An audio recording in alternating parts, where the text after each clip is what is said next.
কূটনীতি যার কোনো নির্দিষ্ট সীমারেখা কিংবা নীতিমালা নেই, তাই কোনো কোনো দেশের কূটনীতি কখনো কখনো খুবই বৈচিত্র্যময় হয়ে ওঠে। তেমনি এক ঘটনা ঘটেছে সম্প্রতি মিয়ানমার ও রাশিয়ার মাঝে।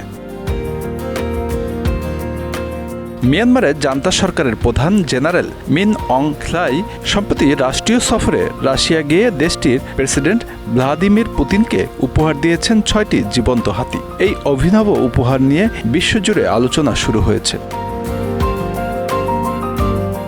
রাশিয়ার প্রেসিডেন্ট ভ্লাদিমির পুতিন এই উপহার পেয়ে উচ্ছ্বাস প্রকাশ করেছেন এবং মিয়ানমারের সঙ্গে দীর্ঘদিনের সম্পর্ককে আরও জোরদার করার আশ্বাস দিয়েছেন। কিন্তু বিষয়টি কি আসলেই এত সরল, নাকি হস্তি কূটনীতির পেছনে লুকিয়ে আছে ইঙ্গিতপূর্ণ কোনো ঘটনা?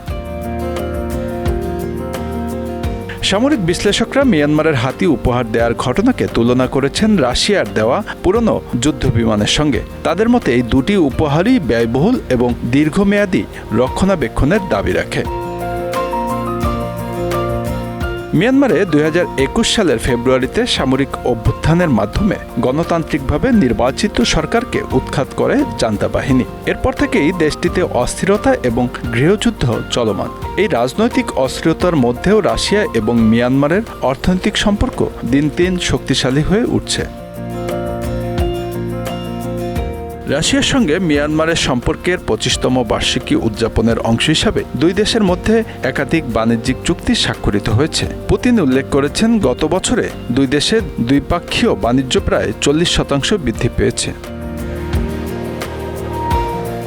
এই সহযোগিতার অংশ হিসাবে রাশিয়ার রাষ্ট্রীয় আণবিক শক্তি সংস্থা রোসাটম সম্প্রতি ঘোষণা করেছে মিয়ানমারে একটি ছোট আণবিক বিদ্যুৎ কেন্দ্র নির্মাণ করা হবে। এর প্রাথমিক উৎপাদন ক্ষমতা হবে ১০০ মেগাওয়াট, যা ভবিষ্যতে ৩ গুণ বৃদ্ধি করা যেতে পারে।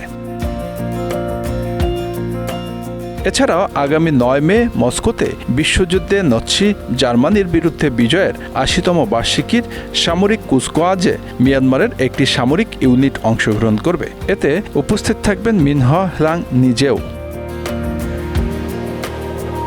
বিশ্লেষকরা বলছেন, এই হস্তি কূটনীতি শুধু দুই দেশের বন্ধুত্বপূর্ণ সম্পর্কের ইঙ্গিতপূর্ণ বহন করে না, বরং এটি বৃহৎ অর্থনৈতিক ও সামরিক চুক্তির একটি প্রতীকী অংশ। এটি মিয়ানমারকে আন্তর্জাতিক মঞ্চে নতুনভাবে উপস্থাপন করার প্রচেষ্টা হতে পারে। মিয়ানমারের জান্তা সরকার আন্তর্জাতিক সম্প্রদায়ের চাপের মুখে রাশিয়ার কাছ থেকে সমর্থন পেতে চায়। অন্যদিকে রাশিয়া এশিয়ায় তার প্রভাব বিস্তার করতে মিয়ানমারকে একটি গুরুত্বপূর্ণ মিত্র হিসেবে দেখছে। Bangla affairs news desk.